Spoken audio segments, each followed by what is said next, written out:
My name is Brenda Fonseca. I'm 35 years old. 6 weeks after giving birth to my son, I finally bought the house I had dreamed of for years, a quiet place to heal. That same night, my mother called. No congratulations, no warmth, just ice-cold words. We're moving in tomorrow. Your sister's family is coming too. I don't do rules for my grandchild. If you don't like it, get the hell out of my house. She said it with the same sweet voice she uses on her podcast, A Daughter's Duty. The one where she cries about being such a devoted daughter to my poor, confused mother. I didn't argue. I didn't cry. I simply said, "Come at noon." What my mother didn't know was that the woman she had spent 20 months erasing, drugging, and publicly burying was sitting right beside me, fully awake, completely lucid, and holding papers that would burn her entire perfect image to the ground. By noon tomorrow, the queen of A Daughter's Duty was about to lose everything she thought she controlled. Tell me in the comments where you're listening from tonight, and what you would do if your own mother tried to steal the one safe place you finally built. I read every single comment. To understand what happened at noon the next day, you need to understand who I was before that phone call, and who my grandmother was before my mother decided she was going to erase her. My father died in September of 2011. Heart attack. On the shop floor of the tool and die plant in Whitehall, where he had worked for 26 years. I was 21. I was the one who identified him at the hospital. My mother was on her second phone call to the funeral home before I made it back to the parking lot. That was the day my mother, Diane Whitaker, became the author of Our Family, and I became her most reliable assistant. She didn't cry through the arrangements. She organized. She delegated. My sister Beverly, 26 then and halfway to her real estate license, was given the guest list. My mother took the eulogy. I was given the bills, the paperwork, the insurance calls, the estate account at Huntington Bank that nobody else wanted to learn how to log into. "You're the practical one, Brenda," she told me, sitting on the couch with a legal pad on her knee. "Your sister's got the wedding to plan. You know how to talk to vendors. You've always been so useful." There it was. The word she would use my whole life. Useful, not smart, not loved. Useful, the way you might describe a good tool.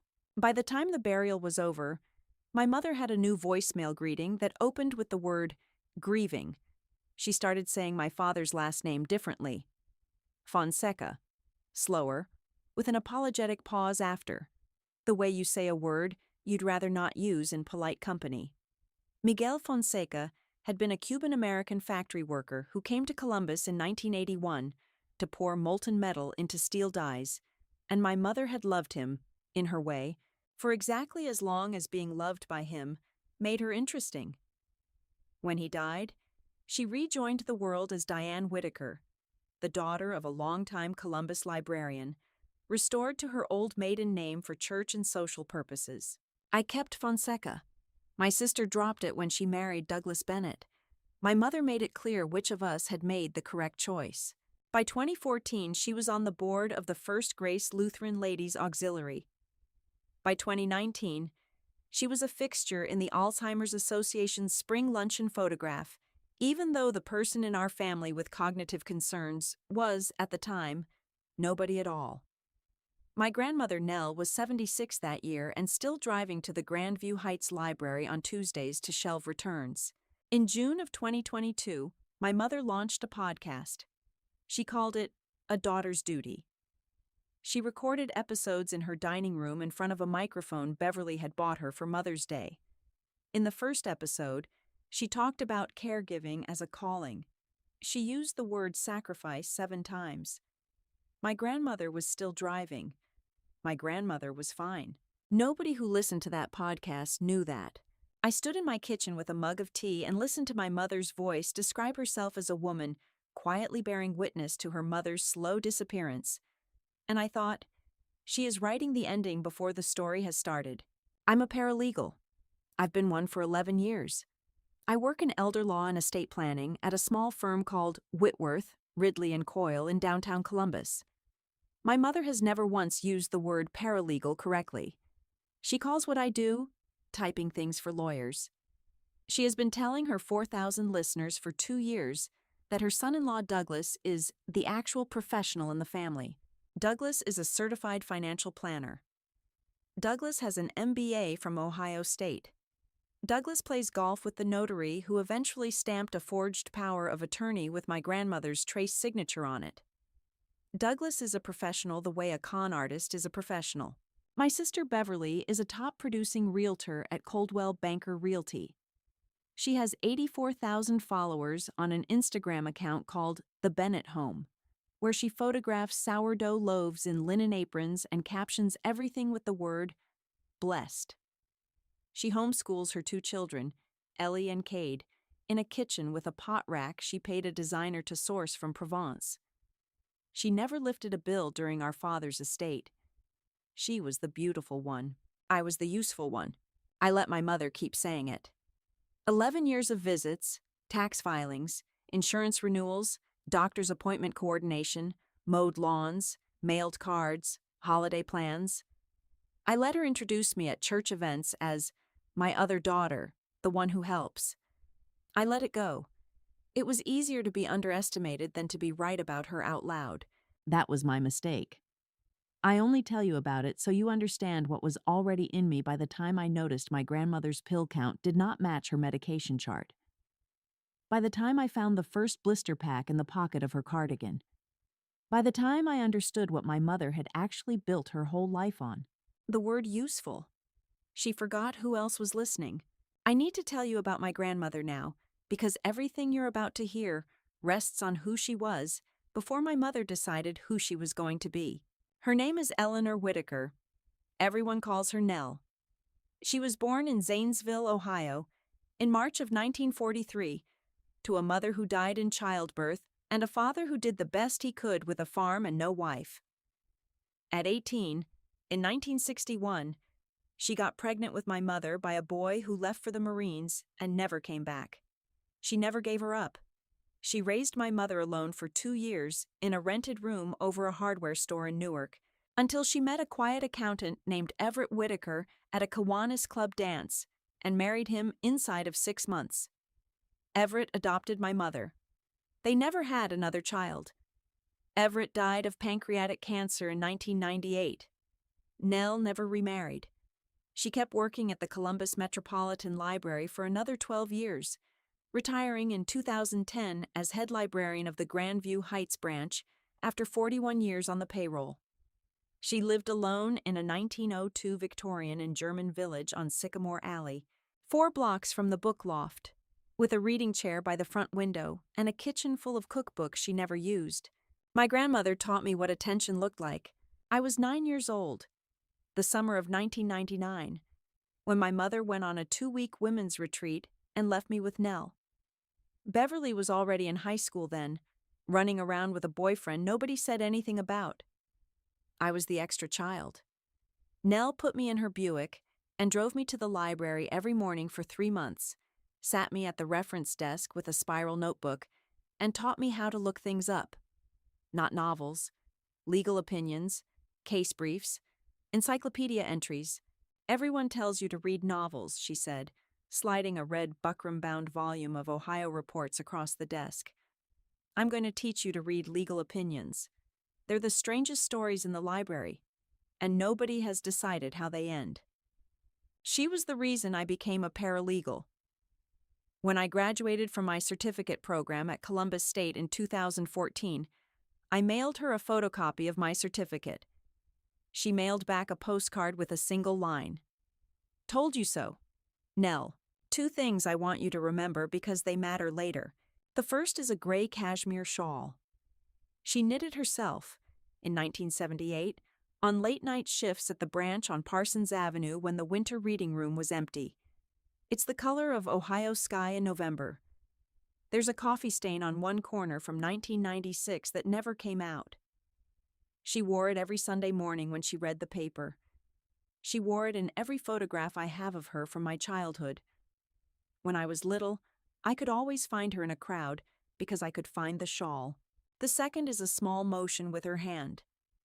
Whenever she was thinking, she would tap the underside of her wrist with her thumb, 3 times. She taught it to me at that reference desk, the summer I was 9. "Count to 3 before you speak," she said. "Give the world one more chance to explain itself." I have used that gesture my entire adult life without meaning to. And later, I would use it to prove she was still in there when the world had decided she wasn't. She was the only adult in my childhood who used my name. My mother had a way of introducing me at events as Diane's other daughter, as if I were a slightly used copy of Beverly, borrowed from a friend. Nell called me by my name. She called me Brenda when I was 3 and Brenda when I was 30, and there was never a time in my life, from the time I could understand words, when I doubted that my grandmother had seen the actual person I was and had approved. The last real Christmas card she ever wrote by hand was in December of 2019. Cursive, slow, sloping right, the same handwriting she'd used for 40 years of overdue book notices. She wrote it to my mother, Diane. "I will always be your mother, even when you would rather I not be. Love, Mom." My mother kept it in the 3rd drawer of her dining room sideboard, in a manila envelope with the cards from 2017 and 2018. I know this because I found it later and photographed it. It was going to matter, for reasons that had nothing to do with love. I met Nathan Sullivan on a Saturday in November of 2024 at the wedding of a college friend at the Franklin Park Conservatory. He was there as a +1 for a woman he'd stopped dating 3 weeks earlier. She'd told him not to come. He came anyway because he'd already paid for the hotel. He was 38, an Army warrant officer home on family leave, tall and quiet, and inclined to laugh at a joke about a full second after it landed. We danced once badly. We stood on a balcony where I could smell the palm house through the glass. He told me he was redeploying to Camp Kosciuszko in Poznań in February. I told him I was going to visit my grandmother the next morning. He wrote me a text 3 hours after the reception ended. "I'm bad at this, but I want to know you when I get back. If you're willing to wait, I'll be worth waiting for." I didn't wait. I called him back that night. He came to Columbus for a 14-day holiday leave over Christmas. We did not slow down. On the morning of the 2nd of January, before he flew back to Fort Bragg for pre-deployment training, I stood in my apartment kitchen and watched him fold his uniform into a duffel bag and thought, with a clarity I don't often get, I would like to have a baby with this man before I know if it is a good idea. 6 weeks later, I was pregnant, and he was in Poland. I told him over a bad satellite call from a forward operating base he wasn't allowed to name. He said, "Marry me on paper. Whatever happens, our kid gets Sullivan on the certificate." On the 14th of April, 2025, at 4 in the afternoon, I sat at my kitchen table with a laptop propped on a stack of Ohio Revised Code volumes and got married by a JAG officer in a fluorescent-lit room somewhere in central Poland. I wore a t-shirt. I signed with my own hand. I did not tell my mother. I didn't want the podcast to have an episode about it. She noticed I was pregnant in the 5th month at a Sunday brunch I hadn't wanted to attend, and she noticed the way she noticed anything that couldn't be spun for content. With a slight cooling of tone and a quick calculation of how the news would land in the ladies' auxiliary, she sent me exactly 3 texts across 8 months of pregnancy. The first was a link to a podcast episode she wanted me to share. The second was a forwarded article about hormones. The third was a schedule for Easter brunch. She never once asked what the baby's name would be. I visited my grandmother 4 times at Cardinal Ridge Memory Care during my 2nd trimester. 3 of those visits, I was told at the front desk that Ms. Whitaker was too fatigued for company. The same day shift nurse, a woman named Tricia Halloran with sensible shoes and an anxious mouth, told me each time. Each time, I signed the visitor log anyway. I wanted the timestamp. At my first ultrasound in April, Nathan was on speakerphone from the barracks in Poland. The technician printed a picture of a heart beating that was smaller than my fingernail, and I sat in the parking lot of the OB's office afterward and mailed a copy to Cardinal Ridge with a card that said, in cursive, I had copied from an old birthday card of hers, "Grandma, you're going to be a great grandmother. Love, Brenda." It came back 2 weeks later, unopened, stamped "Return to Sender" by someone on the facility's mailroom staff who had apparently been told not to forward my correspondence. I sat with the envelope on my kitchen counter for a long time. Then I opened a notebook, a plain blue moleskin I'd bought at the CVS across from my office, and I wrote a single sentence in blue ink on the first page: May 14th, 2025. I don't know yet how, but I am going to get her out. By the time I could feel Theo kicking, I had made a promise to a woman who wasn't allowed to answer her own phone. I kept it. To explain what came next, I have to take you back to August of 2023, 1 year before my grandmother was locked in Cardinal Ridge. That was the summer she started saying she was tired. Nell was 80 then. She had been walking 3 miles a day since 2011. She had finished the New York Times crossword every Sunday morning for as long as I could remember. She was tired the way people become tired when someone is quietly slipping a sedative into their morning tea. I didn't know that yet. I was still assuming what the daughter of a librarian assumes, which is that 80 is a number that eventually catches up with everyone. My mother made sure I assumed that. My mother called me every third Sunday afternoon that fall to update me on Nell's decline. A decline my mother described so vividly and with such rueful pastoral compassion that it was the most flattering fiction she had ever written. By January of 2024, my grandmother had, according to my mother, forgotten how to make her own tea. She had, according to my mother, gotten lost driving to the library. She had, according to my mother, called Beverly by the wrong name twice in a single week. My mother said all of this with a small, wounded voice on the podcast, episode 22, titled The Long Goodbye, released on a Sunday morning in the 3rd week of January. That episode had 4,000 plays. On the 3rd of February, 2024, my grandmother was moved into Cardinal Ridge Memory Care on Kenny Road. The paperwork was signed by my mother. The medical justification came from a private geriatrician in Dublin, Ohio, who had seen my grandmother exactly once, in an appointment my mother had personally scheduled and personally attended. The intake diagnosis was Alzheimer's, stage 5. My grandmother was 80 years old, and according to a chart I later obtained, no longer capable of managing her own affairs. I want to tell you the exact moment I stopped believing that. It was August of 2024. I was at Cardinal Ridge for a Tuesday visit. My grandmother was seated in the garden, in a wheelchair I had never seen before. She was wearing a cardigan I recognized, the oatmeal one with the pearl buttons. It was too warm for it. The sun was hitting the side of her face, and she was squinting a little, but her eyes were tracking me. She reached out for my hand. Her fingers were dry and her nails were clean, and she looked at me for a long moment, and I watched her lift her left thumb and tap her wrist, once, weakly, just once. Then her hand fell into her lap. I sat down across from her. "Grandma," I said, "do you know where you are?" She looked at me. Her mouth worked. Then she said, "They put things in my morning tea. I told the day nurse. She said I was confused.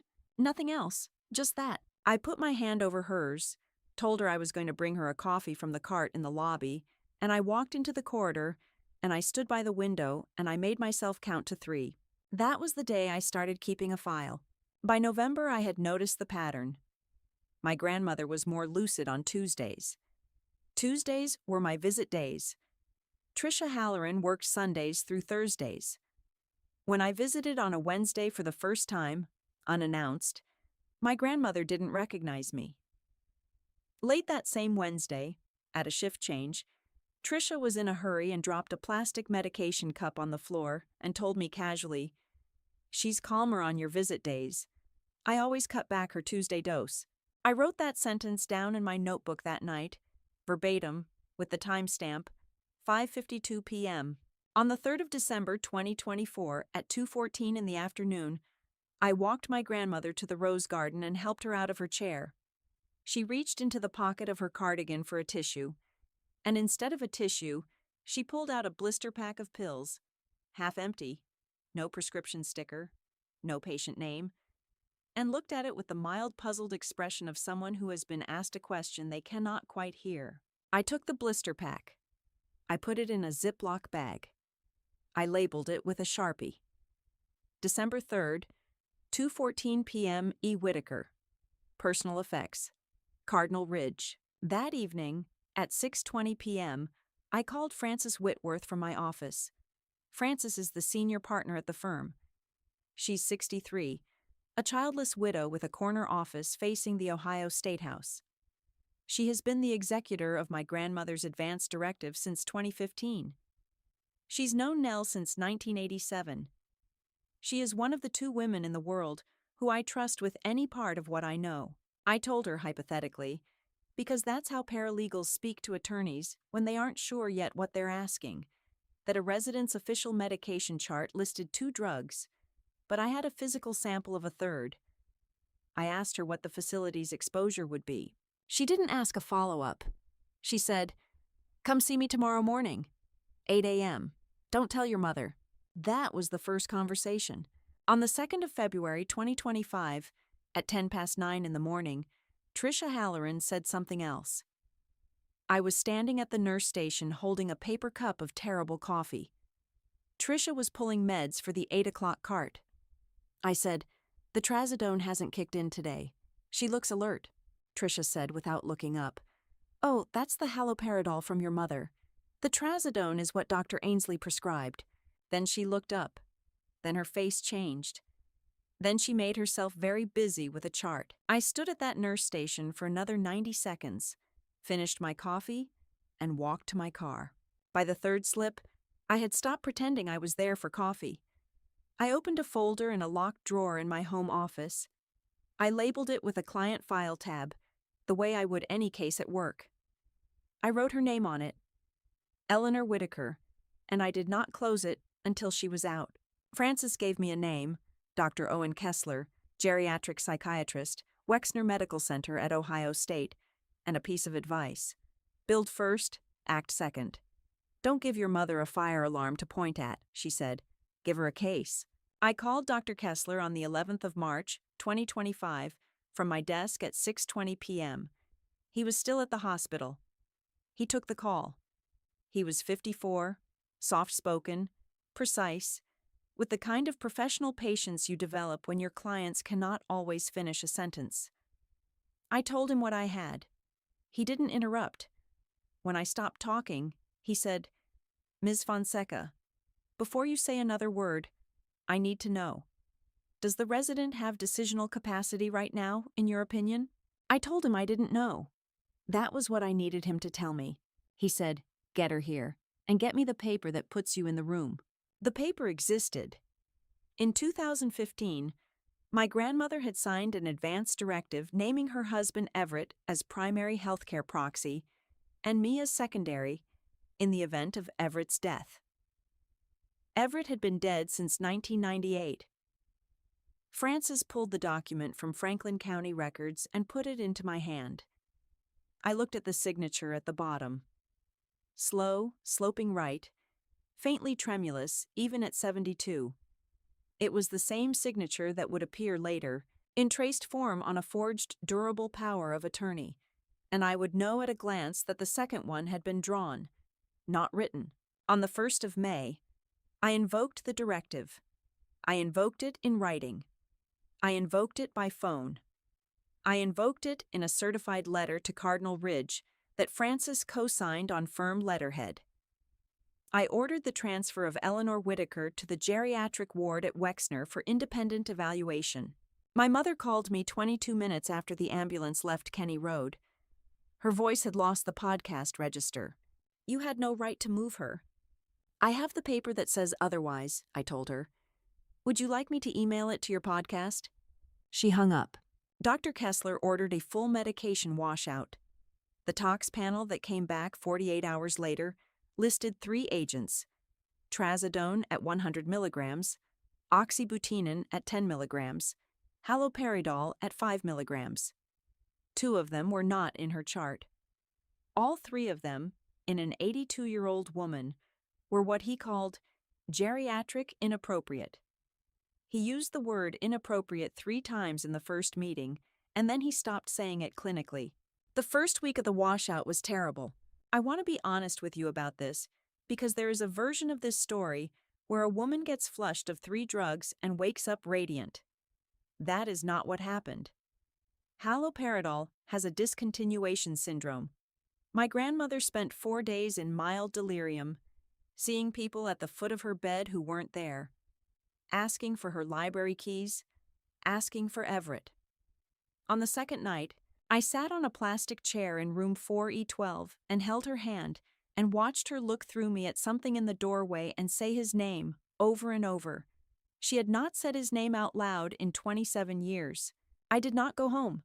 I called Frances. Frances came at 11 p.m. with 2 bags of takeout Thai from the place on 3rd Avenue and sat with me until 2 in the morning. She said, "This is what recovery looks like. You made the right call. Do not go home." I stayed. By the 4th day, my grandmother slept a full night for the first time in a year. By the 6th day, she asked what she was eating. By the 9th day, she recognized me and did not know where she was. By the 12th day, she recognized me and knew where she was. On the 14th day, Dr. Kessler gave her a Montreal cognitive assessment. She scored a 12 out of 30. He gave her another one 3 days later. She scored a 21. The third one was on the 22nd of May in the afternoon, in a small consultation room off the ward. I was allowed to be present. I sat in the corner and I did not speak. She scored a 27 out of 30. Dr. Kessler set the pencil down. He looked at my grandmother.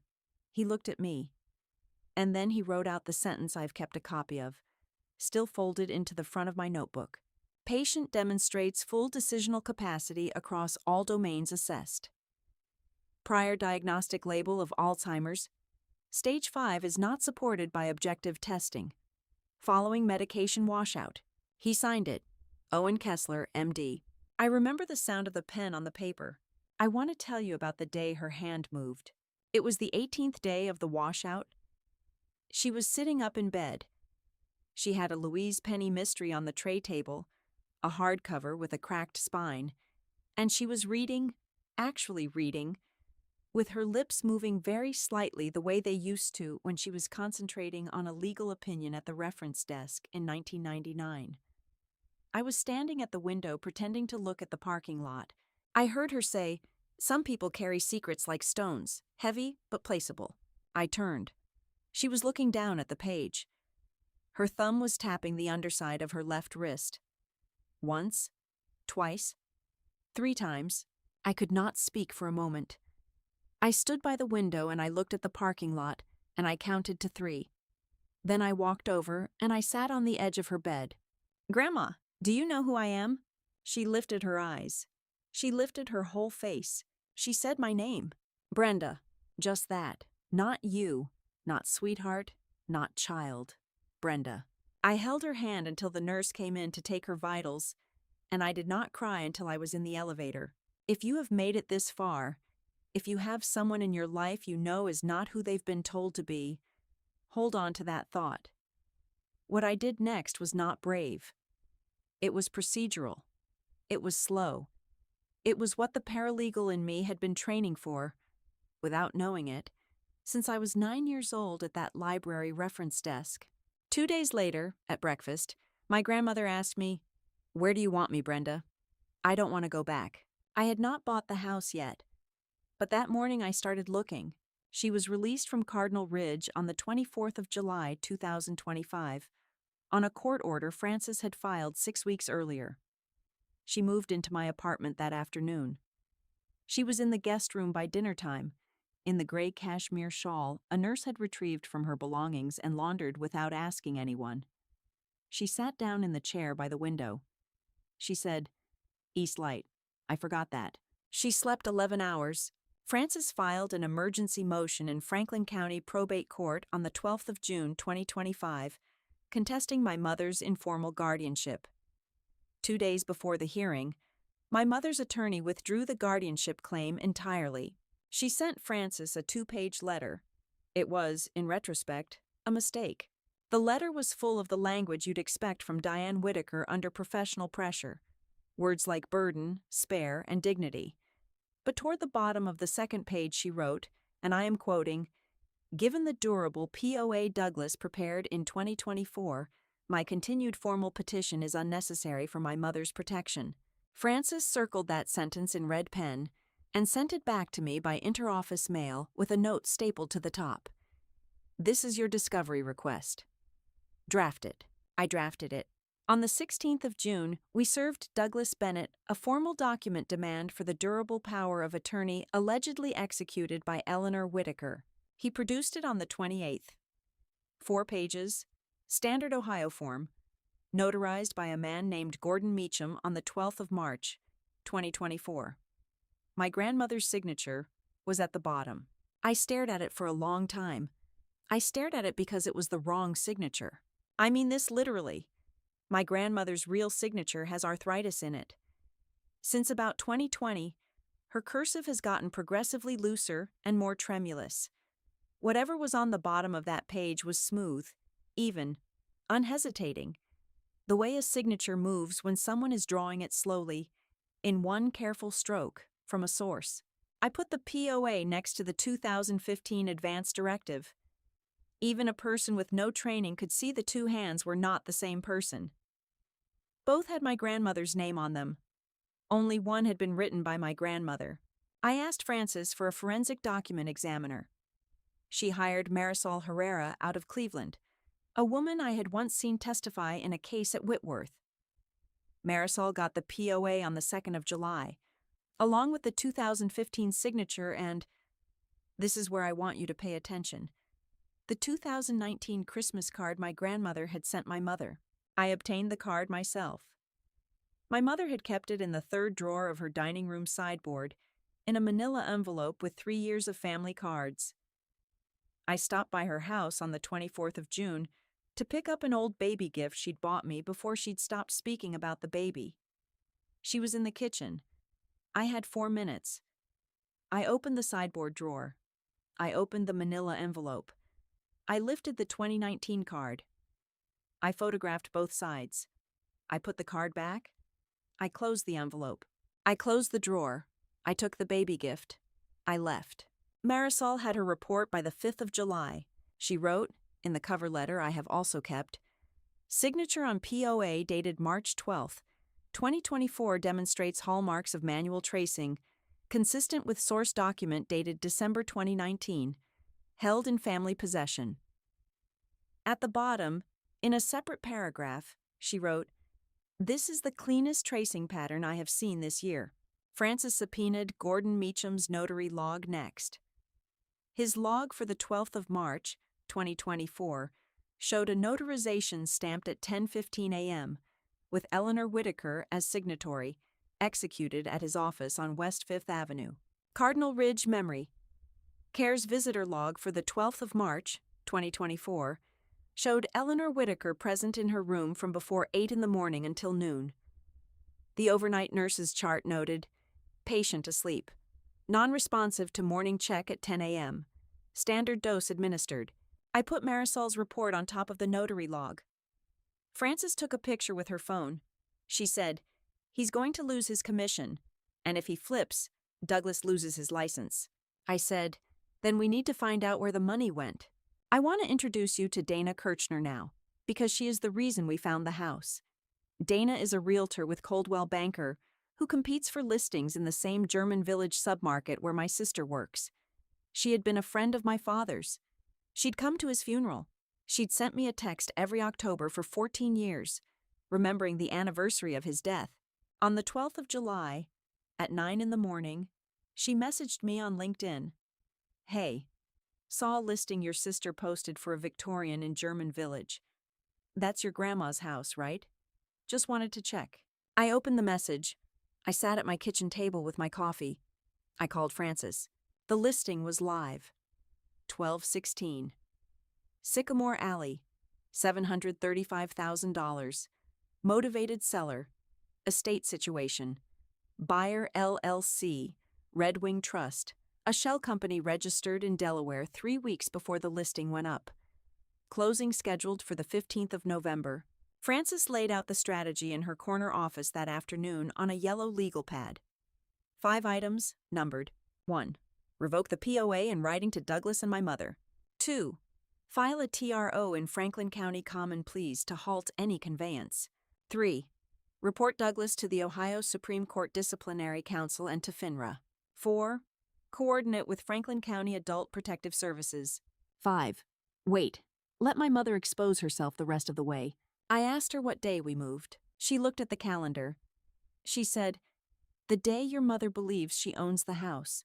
On the 20th of September, 3 months into my third trimester, Frances filed a formal APS referral with Franklin County Job and Family Services. The referral documented chemical restraint, financial exploitation, and property fraud. An investigator named Rowan Fitzgerald opened a preliminary case file within 72 hours.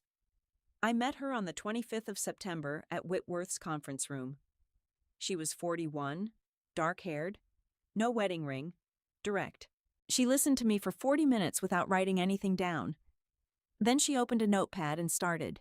"I can be present as an observer if your grandmother requests it in writing," she said. "I cannot make arrests. I can document. And what I document goes to the prosecutor and the probate court." I asked how many days we had. She looked at her watch. She said, "Whenever your mother calls." Frances retained a forensic accountant, a soft-spoken CPA named Miriam Voss out of Cincinnati, to trace the money. Miriam got the LLC filings on the 15th of August. She got the Fidelity brokerage records for my grandmother's accounts by the 22nd, on a subpoena Frances filed under emergency protective order. The picture she built took her 3 weeks. Bennett Ridge Holdings, LLC, was formed on the 20th of March, 2024, 8 days after the POA was notarized, with a registered address at a private mailbox in a UPS store on Bethel Road. The single managing member listed on the Ohio Secretary of State filing was Douglas Bennett.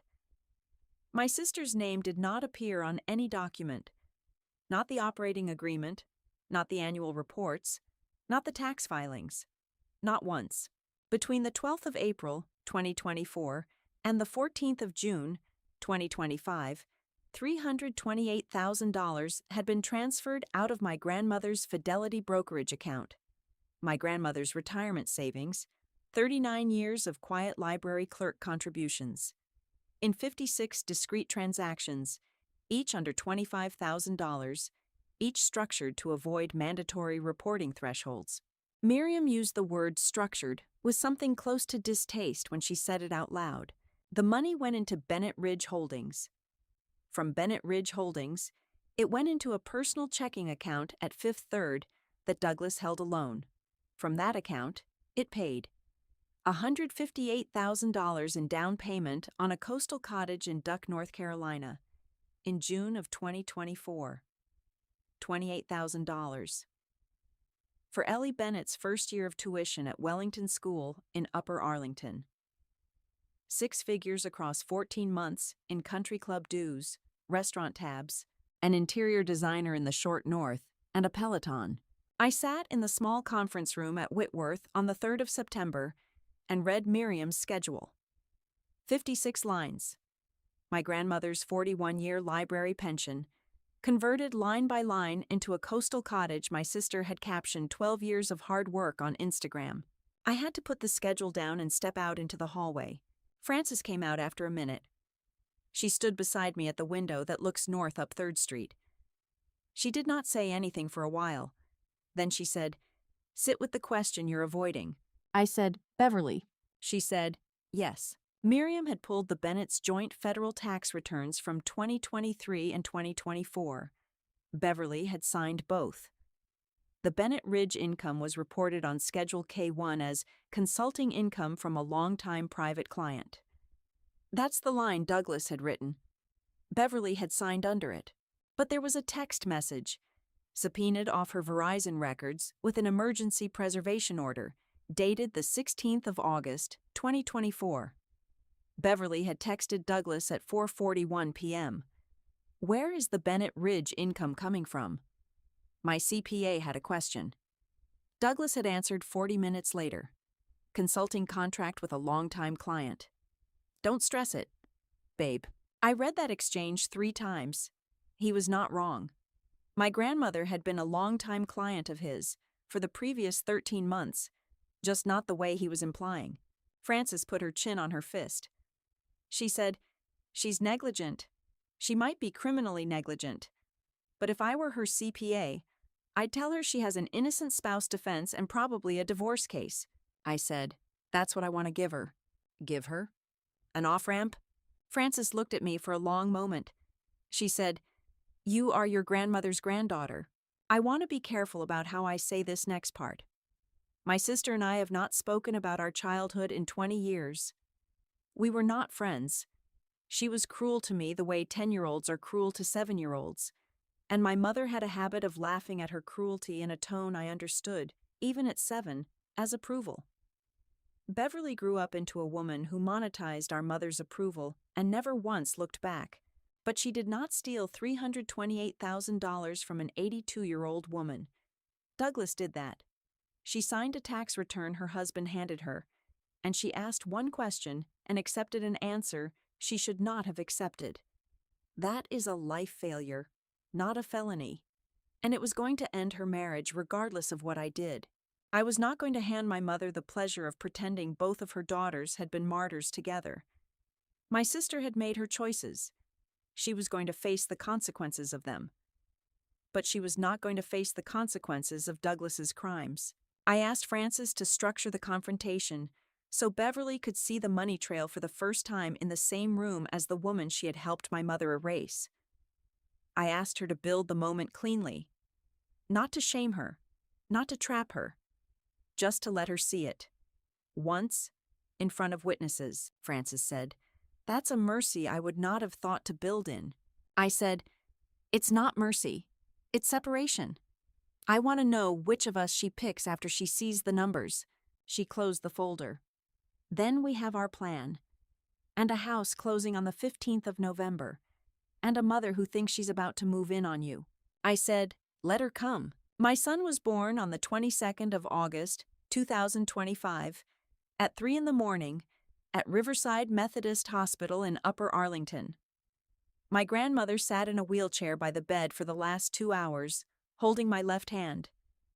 My husband was on video call from a barracks bathroom in Poznan. When the nurse laid Theo on my chest, my grandmother reached over and tapped the underside of her right wrist. Once, twice, 3 times. She said, "You were the smart one, Brenda. Now you're the mother. That's a lot of jobs for one woman. I'm going to help." Theo Miguel Fonseca Sullivan, 7 pounds 1 ounce, named for my father. The house I bought was on Como Avenue in Clintonville. A 1926 Dutch colonial, brick and clapboard, painted a soft gray. 3 bedrooms, an eastern sunroom, a small backyard with a maple tree that had lost half its bark in a storm.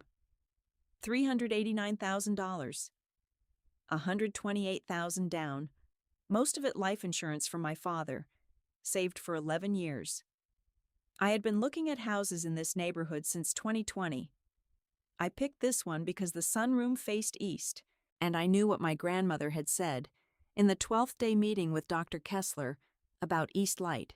I closed on it on the 3rd of October 2025. I did not go to a title office. I could not sit in a chair long enough. I was 6 weeks postpartum, still bleeding, still not sleeping. My closing agent came to my apartment at 9 in the morning on the 3rd with a mobile notary and a portfolio full of pens. My grandmother sat across the kitchen table from me. Theo was asleep in a bassinet in the bedroom. The notary said, "Congratulations, Ms. Fonseca. And congratulations on the baby, too." I signed my whole name, Brenda Miriam Fonseca. 61 signatures across 42 pages. My grandmother watched every one of them. When the notary closed her folder, she looked at my grandmother and said, "You must be proud." My grandmother said, "I'm always proud of Brenda." Frances's movers arrived at 11. They had 6 hours. Boxes went into the truck. The truck went to Como Avenue. I sat in the passenger seat of my grandmother's Buick, drove behind the truck with Theo asleep in his car seat, and Nell reading a paperback in the passenger side. My grandmother took her Louise Penny with her. She had folded a corner on the page where the sentence about stones and secrets sat, and she had not looked at another page since. We walked into the house at 4 in the afternoon. The sunroom faced east. My grandmother sat down in the reading chair I had positioned there before the closing. She unfolded the gray cashmere shawl across her lap. She looked at the light coming through the window, and she said, "Tomorrow morning I'll be facing the right direction for the first time in years." I stood in the doorway of the sunroom and I understood, with a clarity I had rarely allowed myself, that we were home. At 7 in the evening, I sat down at the kitchen island with a manila folder Francis had dropped off on the 2nd, the day before closing. The folder was thick. It contained a signed capacity report from Dr. Kessler, a pre-signed notice of revocation of the durable power of attorney, a forensic accounting summary from Miriam Voss, a certified copy of Beverly's MLS listing on Sycamore Alley, and a document I have not told you about yet. My grandmother sat on the second stool. She put her reading glasses on. She read the folder from cover to cover. She looked up at me when she was done. She said, 56 transactions. 56. Diane was busy. I did not answer. I made her a cup of tea. She took a sip and set the mug down. She said, "Whenever she calls. I'm ready." 2 hours later, my phone rang. I put it on speaker. I set it on the kitchen island. My grandmother rested one hand, palm down, on the folder between us. My mother's voice came through in the podcast register, the one she used for Sunday brunch photos, the one 4,000 listeners knew as sincere. And then the words came through it, and the words did not match the voice. And I heard for the first time exactly how she had built her whole public life on that gap. I ended the call. My grandmother tapped her wrist 3 times and said, "Good. Put the kettle on." I called Frances at 9:14 p.m. She said, "Rowan's confirmed. I'll be there at 10:30. Record it. Ohio is one-party consent. That tape is yours." I hung up. I looked at my grandmother. I said, "Tomorrow at noon we finish this." She said, "No. Tomorrow at noon we start over." I did not sleep on the 2nd of October. I nursed Theo at midnight, at 3, and at 6. I stood in the kitchen at 6:45 in the morning and watched the sun come through the sunroom windows, and I made 3 cups of tea, and I set them out along the kitchen island in a row. Frances arrived at 10:30. She brought a silver digital recorder the size of a lighter, and she brought a witness form on Whitworth firm letterhead. My grandmother signed the form at 10:45 with her own hand, a slow, sloping right cursive that shook only a little. That signature would be attached to every legal document that followed for the next 14 months. Rowan Fitzgerald parked her unmarked county sedan across Como Avenue at 11:45. I saw her from the sunroom window. She gave me a small nod. She did not get out of the car. She had a manila folder on her passenger seat and a stainless steel travel mug of coffee, and a face that told me she'd done this many times before. At 11:57, the kettle started to whistle. At 12 exactly, the front door opened without a knock. My mother came in first. She was wearing a beige cardigan and a small silver cross around her neck, and she was carrying a Pyrex casserole dish covered in tinfoil. Behind her came Beverly with 2 overnight bags, and Ellie and Cade at her hip. Behind them came Douglas, in a navy blazer, carrying a leather briefcase in one hand. Nobody took their shoes off. My mother's voice reached the kitchen before her body did. "Brenda, honey, we brought lunch." Beverly, "Put the bags in the front bedroom." Ellie, "Sweetheart, the baby's upstairs. Go take a look." Ellie started up the stairs. I said, "Stop, nobody goes up." Ellie froze on the second step. Beverly's face closed. My mother turned in the front hall. Her smile did not falter. The casserole dish did not shake. I walked to the pocket doors between the front hall and the living room, and I slid them open. There was a plate of goldfish crackers on the coffee table and 2 iPads propped up on cushions. I turned to Ellie and Cade and made my voice as gentle as I could. "Sweetheart, the grown-ups need to talk. There are goldfish and Bluey on the couch. Come with me." Ellie looked at Beverly. Beverly looked at me. Then Beverly said, "Ellie, honey, do what your aunt asked." Ellie went. Cade followed. I closed the pocket doors behind them. The 4 adults were in the front hall now. My mother, my sister, my brother-in-law, and me. Frances was in my home office at the back of the house with the recorder running. My mother started walking toward the kitchen with the casserole dish. She stopped in the doorway of the sunroom. She stopped because something in the corner of her vision had caught. A soft gray weight draped over the back of a reading chair, in a color she recognized. She turned her head. My grandmother was sitting in the chair, one hand resting on a hardcover Louise Penny, the shawl across her lap, her reading glasses low on her nose. The morning light was on the side of her face. She did not look up. My mother said, "Mom?" Her voice had lost the podcast register in a single word. It came out one octave lower than she had ever meant to sound in front of Douglas. My grandmother turned a page. Beverly walked into my mother's back. My grandmother finished the paragraph. She placed the book, spine up, on the small table beside her. She adjusted the shawl. She lifted her left thumb and tapped the underside of her right wrist 3 times. Then she looked up. She said, "Diane, sit down, you look tired." My mother did not sit. My grandmother said, "Douglas, put your briefcase by the door. Beverly, close your mouth." None of them moved. My grandmother said mildly, "All right, we'll stand." Frances chose that moment to come out of the home office. She was carrying a manila folder. She introduced herself with her full name, quietly, so it would be captured on the recording. Then she opened the folder. "Diane, this is Dr. Owen Kessler's evaluation of your mother, dated the 22nd of May. She scored 27 out of 30 on a standardized cognitive assessment following a 3-week medication washout at Ohio State Wexner Medical Center. The word for that is competent." She turned a page. "Douglas, this is a formal notice of revocation of the durable power of attorney executed on the 12th of March, 2024.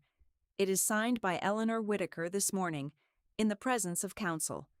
It becomes effective on service. You are being served now." She handed him the paper. Douglas took the paper. His face changed twice in 3 seconds. He was too smart to speak. Beverly saw both changes. She looked at him for a long second. My mother's smile had gone brittle. "This is absurd. Mom, are you all right? Someone has clearly—" I said, "Frances, the next one." Frances handed my mother the tox panel. 3 drugs. Trazodone, oxybutynin, haloperidol, Wexner letterhead, Ohio State seal, the dates, not in her chart, all in her bloodstream on the day she was admitted for evaluation. My mother's mouth opened. It closed. I said quietly, 3 drugs. None of them prescribed. All of them at doses that would put an 82-year-old in a fog. Do you want to name which ones? Or would you like Douglas to guess first? That was when my mother sat down. Not because my grandmother had asked her, because her knees had stopped working. I gave her 30 seconds. Then I nodded at Frances. Frances slid the 3rd folder across the dining room table. Bennett Ridge Holdings, 56 transactions, $328,000, the Outer Banks deed, the Wellington School tuition, an Instagram screenshot at the top of the top page. Douglas surprised me with our new coastal retreat. 12 years of hard work. #blessed. Beverly saw it. She sat down harder than my mother had. She did not look at Douglas. She said, in a voice that had gone strange and small, "Is this what you did?" Douglas did not answer. She said it again. "Douglas, is this what you did?" He did not answer. I said, "Bev, this is the K1 you signed. This is where the consulting income came from. This is the LLC you're not on. I don't think you knew, but you should have. I need you to look." She looked. For the first time in 20 years, my sister and I were reading the same document at the same table, and it was not a Thanksgiving menu. Frances waited. Then she opened the 4th folder. She said, "Diane, for the record, your mother updated her will on the 9th of August, 2023. It was filed with Franklin County Probate. I am the executor. It provides for 60% of her estate to Brenda and her descendants, 20% to you, 20% to Beverly." Silence. Frances said, "You have been depleting an estate that would have, by your own mother's decision, made privately in 2023, before her decline, distributed 60% to Brenda. You did not know that. Your mother did. She wanted you to hear it in front of witnesses today. That was the moment my mother made a sound like something inside her had let go. It was not a sob. It was smaller. It was the sound she had never allowed the podcast to hear. My grandmother did not look at her. Rowan Fitzgerald walked in through the open front door at that moment. She identified herself quietly as an APS investigator with Franklin County. She said her file had been open since the 20th of September. She said she was present today as an observer at Ms. Whitaker's written request. My mother panicked, tried to explain. She looked at Rowan and then at Francis, and then at me, and she said, in a voice she had never used before in her life, I was managing her. She couldn't manage herself. Everyone knew. Somebody had to. Rowan wrote that down. Francis's recorder captured every syllable. I wrote it into the notebook in my pocket. My grandmother said softly, Diane, you told her she was the useful one. It turns out you were right. Just not the way you meant. Beverly was on her phone. She was not defending Douglas. She was searching for a divorce attorney. Frances handed my mother 3 stamped envelopes. She said, You are being served notice under 3 separate authorities today. This is not a family conversation anymore. This is documentation. I walked to the front door and I opened it. I said, Gather the children. It's time to go. Beverly stood up. She did not look at Douglas. She walked into the living room and gathered Ellie and Cade and their iPads. My mother rose slowly, holding the casserole dish she had never set down. She stopped at the threshold. She looked at my grandmother. My grandmother said, Diane, not today. Not ever again in this house. My mother did not look at me on her way out. She looked at my grandmother the whole way. My grandmother did not look back. Frances filed the temporary restraining order on the morning of the 5th of October in Franklin County Common Pleas. The judge signed it before lunch. The closing on my grandmother's house on Sycamore Alley was halted at the title company. The buyer's LLC withdrew its offer within a week. Beverly's listing came down on the 10th. She did not fight the removal. She lost the commission. That was the first thing she lost. That afternoon, my grandmother asked me to drive her past her house, just to look. We drove down German Village at 4 in the afternoon and parked at the corner of Sycamore Alley and 3rd Street and looked at the front porch of 1216 with the yellow leaves stacking against the wrought iron gate. She did not get out of the car. She said, It's mine again. I don't need to touch it. I just needed to know. I drove her home. On the 8th of November, Cardinal Ridge Memory Care opened an internal investigation. Tricia Halloran was suspended without pay. In her deposition, taken the 15th of November by Kelsey O'Rourke, assistant prosecutor with the Franklin County Elder Abuse Unit, Tricia admitted that my mother had been paying her $500 a month in cash for 11 months to administer haloperidol off-chart on days my mother expected me to visit. She testified. Her license was revoked by the Ohio Board of Nursing on the 9th of February, 2026. She has not worked in healthcare since. Nathan came home from Poland on the 20th of December. I met him at John Glenn Columbus Airport with Theo in the car seat and my grandmother in the front passenger seat. He walked out of the terminal in his winter uniform and took his son into his arms for the first time and did not say anything for a long time. In the car, he reached back and put his hand on my grandmother's shoulder, and he said, It's very good to finally meet you, ma'am. My grandmother said, You must be the husband. You took your time. He laughed for the first time in 6 weeks. We had our first Christmas together on Como Avenue. Theo 4 months old, Nell 82, Nathan home. There was a small ham and a bad pie, and a very long silence when we sat down to eat. And then my grandmother said, Well, this is nice. And it was. The grand jury in Franklin County returned its indictments on the 14th of January, 2026. Diane Whitaker was charged with elder financial exploitation, a third-degree felony. Douglas Bennett was charged with elder financial exploitation and forgery. Beverly Bennett was charged with a misdemeanor count of complicity, reduced after cooperation. She had been meeting with the prosecutor's office since November. She had already filed for divorce on the 7th of February at the Franklin County Domestic Relations Court with a family law attorney she had chosen without asking anyone. Douglas resigned from the Ohio bar on the 11th of February with disciplinary proceedings pending. That is a functional disbarment. He cannot practice law in Ohio again. FINRA revoked his Series 7 and his Certified Financial Planner designation in the same month. Meridian Wealth Advisors terminated his employment the day the news broke in the Columbus Dispatch. The story ran with a photograph from Beverly's Instagram, the one of the cottage, from July of 2024, captioned 12 years of hard work. The podcast quietly stopped uploading in the last week of October. Episode 36 was the final one. My mother has not appeared publicly in Columbus since. I do not know if the church asked her to step down from the ladies' auxiliary. I did not ask. Beverly asked me to meet for coffee at a small cafe in German Village in the last week of February. She came without makeup. She looked tired in a way I had not seen her tired before. She said, "I don't know how to do this, but I don't want to lose Nell, and I don't want to lose you."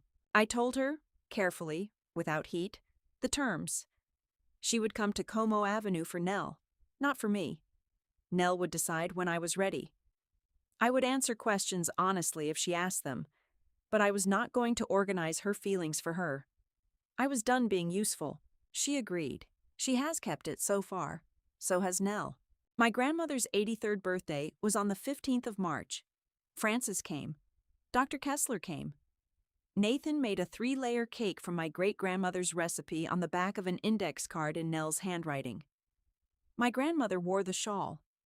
She blew out the candles and said, "I got another year.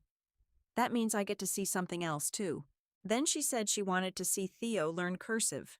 I told her I'd hold her to it. On the 22nd of May, Theo turned 9 months old. I went back to Whitworth part-time on the 4th. My grandmother has a garden in the back now, 3 raised beds, tomatoes and basil, and 1 very stubborn heirloom pepper plant she talks to in the mornings. Nathan is installing shelves in her room this week for the paperbacks she is bringing over, box by box, from the Victorian. She will not move back to Sycamore Alley. She has said, more than once, that she is where she wants to be. She is where I want her too. I opened the blue moleskin notebook on the morning of the 22nd. I turned to a blank page. I wrote the last entry, May 22nd, 2026. She's home. Signed, Brenda.